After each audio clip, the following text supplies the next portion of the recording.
ಯಾರ ವಿರುದ್ಧ ಆರೋಪ ಬಂದಿದೆಯೋ ಅವರೇ ಕ್ರಮ ಜರುಗಿಸುವಂತಿಲ್ಲ. ಮುಖ್ಯಮಂತ್ರಿ ಸಿದ್ದರಾಮಯ್ಯ ವಿರುದ್ಧ ಈಗ ಆರೋಪ ಹೊರಿಸಲಾಗಿದೆ. ಮುಖ್ಯಮಂತ್ರಿಯೇ ಕಾನೂನು ಕ್ರಮ ಕೈಗೊಳ್ಳಲು ಅವಕಾಶ ಇಲ್ಲ. ಸಿಎಂ ಬೆಂಬಲಿಸಿ ಕೈಗೊಂಡಿರುವ ಸಂಪುಟದ ನಿರ್ಣಯ ಸಮಂಜಸ ಅಲ್ಲ. ಗಂಭೀರ ಆರೋಪಗಳಿದ್ರೂ ಕೂಡ ತನಿಖೆಗೆ ಅವಕಾಶ ಬೇಡ ಅಂತ ಹೇಳುವಂತಿಲ್ಲ.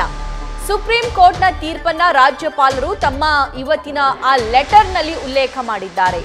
ಅವರ ವಿರುದ್ಧ ಅವರೇ ಕ್ರಮ ಆಗುವಂತೆ ಅಥವಾ ತನಿಖೆ ನಡೆಸುವಂತಹ ಯಾವುದೇ ಪ್ರಸಂಗ ಆಗಬಾರದು. ಮುಖ್ಯಮಂತ್ರಿ ಸಿದ್ದರಾಮಯ್ಯ ವಿರುದ್ಧವೇ ಆರೋಪವನ್ನು ಹೊರಿಸಲಾಗಿದೆ. ಹಾಗಾಗಿ ಅವರೇ ಕ್ರಮ ಜರುಗಿಸುವಂತಿಲ್ಲ, ತನಿಖೆಗೆ ಆದೇಶವನ್ನು ನೀಡುವಂತಿಲ್ಲ. ಸಿಎಂ ಬೆಂಬಲಿಸಿ ಕೈಗೊಂಡಿರುವ ಸಂಪುಟದ ನಿರ್ಣಯ ಸಮಂಜಸ ಅಲ್ಲ. ಅಂದ್ರೆ ಆ ಹಿಂದಿನ ಸಂಪುಟದಲ್ಲಿ ಸಿದ್ದರಾಮಯ್ಯ ಅವರು ಭಾಗಿಯಾಗಿರಲಿಲ್ಲ, ಆದರೆ ಅವರ ಪರವಾಗಿನೇ ಇಡೀ ಸಂಪುಟ ಅವ್ರನ್ನ ಬೆಂಬಲಿಸ್ತಾ ಇರೋದು ಕೂಡ ಸಮಂಜಸವಲ್ಲ ಅಂತ ಸುಪ್ರೀಂ ಕೋರ್ಟ್ನ ಈ ಹಿಂದಿನ ತೀರ್ಪನ್ನ ಉಲ್ಲೇಖಿಸಿದ್ದಾರೆ ರಾಜ್ಯಪಾಲರು.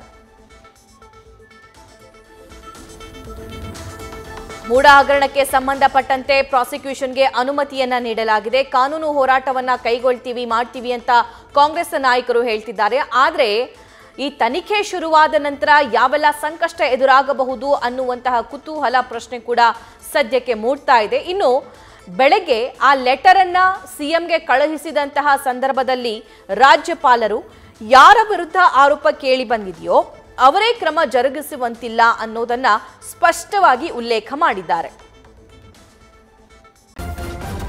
ನ್ಯೂಸ್ ಫಸ್ಟ್ ನಿರ್ಭೀತಿಯಿಂದ ನಿಮ್ಮ ಪರವಾಗಿ.